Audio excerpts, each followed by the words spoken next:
এরকম দুর্দান্ত স্বাদের চিংড়ি দিয়ে কচুরলতি খেতে চাও? তো চলো তোমাদের সাথে আজকে এই মিনি ভ্লগটাই শেয়ার করছি।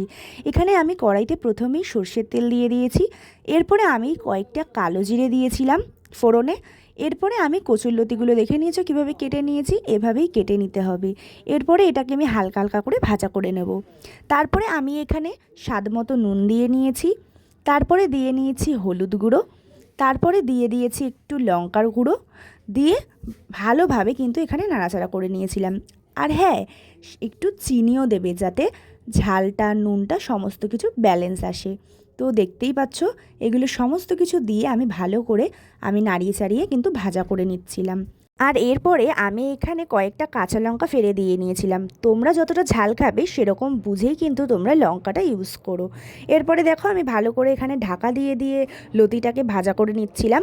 এরপরে আমি এখানে কিন্তু অনেকবার জল ইউজ করেছি, জল দিয়ে দিয়ে আমাকে কিন্তু কচুরলতিটা একদম সিদ্ধ করে নিতে হবে। পুরো দেখতেই পাচ্ছ আমি কতটা এখানে সিদ্ধ করে নিয়েছি। তো আরও একটু সিদ্ধ হওয়া বাকি রয়েছে, আমি এখানে দেখতেই পাচ্ছ আরও কিছুক্ষণ ধরে কিন্তু আমি এখানে সিদ্ধ করে নিচ্ছিলাম। এরপরে আমি এখানে কিন্তু অনেকটাই প্রায় চিংড়ি মাছ ভাজা রেখে দিয়েছিলাম, সেটাই দিয়ে নিচ্ছি, দিয়ে ভালো করে দেখো নাড়াচাড়া করে নিচ্ছিলাম।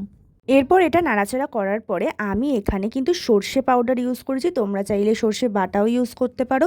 আমি এখানে সর্ষের গুঁড়োটা আগে থেকেই জল দিয়ে একটুখানি আমি গুলিয়ে রেখেছিলাম যাতে এটা ঠিকমতো থাকে। তো তারপরে দেখতেই পাচ্ছ সবার শেষে কিন্তু আমি এখানে সর্ষেটা ইউজ করেছি। তার কারণ আমি যদি এটা আগে দিতাম তাহলে কিন্তু সর্ষে অনেক সময় তেতো হয়ে যায়। তো দেখতেই পাচ্ছ আমার এখানে কচুরলতি রেডি হয়ে গেছে, আর দেখতেই পাচ্ছ কতটা সুন্দর লাগছে, আর এটা ভাত দিয়ে অসাধারণ লাগে। তো ভিডিওটা এখানে ভালো লাগলে একটা লাইক কমেন্ট একটা শেয়ার করে দেবে। টাটা।